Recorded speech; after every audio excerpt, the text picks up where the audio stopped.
1 நோன்பின் மாண்பு. நபிகள் நாயகம் அவர்கள் நவின்றார்கள். நோன்பு ஒரு கேடயமாகும். உங்களில் ஒருவர் நோன்பு நோற்றிருக்கும் நாளில் தம் நாவால் கெட்ட சொற்கள் பேச வேண்டாம். 2 அல்லாஹ்வின் நற்கூலி. ஆதமுடைய மக்களில் ஒவ்வொரு நல் 10 700 நன்மைகள் வரை கொடுக்கப்படுகிறது. நோன்பைத் தவிர. அல்லாஹ் கூறுகின்றான், நோன்பு எனக்குரியது. அதற்கு நானே கூலி கொடுப்பேன். ஏனென்றால் எனக்காகவும் என் இச்சைகளை அடக்கி திருப்திக்காகவும் பசித்திருந்தான் மேலும் நோன்பாளிக்கு இருவகை சந்தோஷம் உள்ளது. நோன்பு திறக்கும் போதும் இறைவனை சந்திக்கும் போதும். 3 ரமலான் நோன்பின் மகிமை.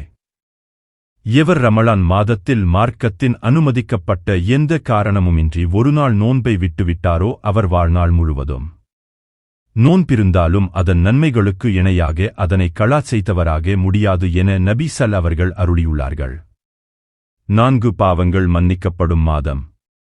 ஒருவன் இறைநம்பிக்கையுடனும் மறுமையின் நற்கூலியைப் பெறுகின்ற எண்ணத்துடனும் ரமலான் மாதத்தின் நோன்புகளை நோற்பாராயின் அவர் முன்னர் செய்த பாவங்களை அல்லாஹ் மன்னித்து விடுவான். ஒருவன் ரமலான் இரவுகளில் இறை நம்பிக்கையுடனும் மறுமையின் நற்கூலியைப் பெற்றுக் கொள்ளும் எண்ணத்துடனும் தொழுகையை தொழுவாராயின் அவர் முன்னர் செய்த பாவங்களை அல்லாஹ் மன்னித்து விடுவான். 5 சஹர் உணவு உண்ணுங்கள்.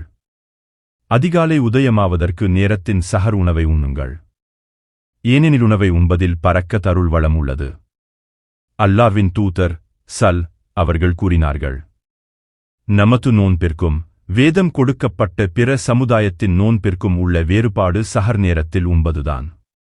சஹர் செய்வது குறித்து நபியவர்கள் இந்த அளவு முக்கியத்துவப்படுத்தி கூறியிருப்பதால் சஹர் செய்வது கடமையான நோன்புக்கு மட்டுமின்றி கடமையில்லாத நோன்புக்கும் சுன்னத்தாகும்.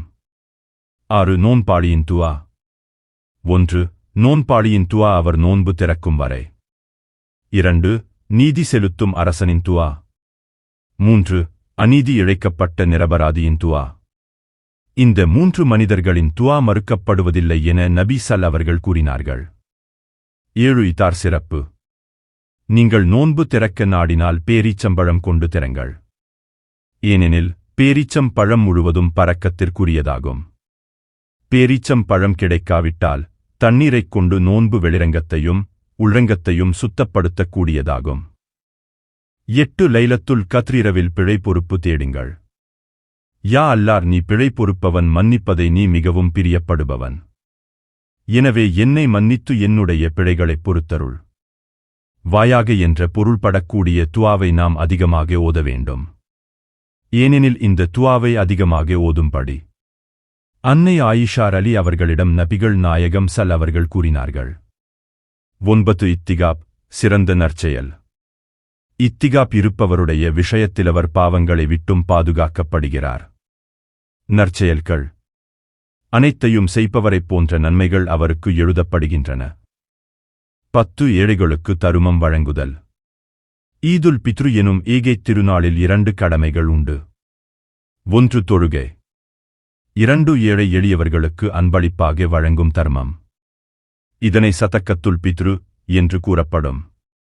சதக்கத்துல் பித்ரை முஸ்லிமான ஆண், பெண், சிறியவர், பெரியவர், அடிமை, சுதந்திரமானவர் அனைவருக்கும் 1 மரக்கால் அல்லது மணிக்கோதுமை கடமையாக்கினார்கள். அதனை தொழுகைக்கு செல்லும் முன்பே ஏழை எளியவர்களுக்கு கொடுக்கும்படி பெருமானார் அவர்கள் உத்தரவிட்டார்கள்.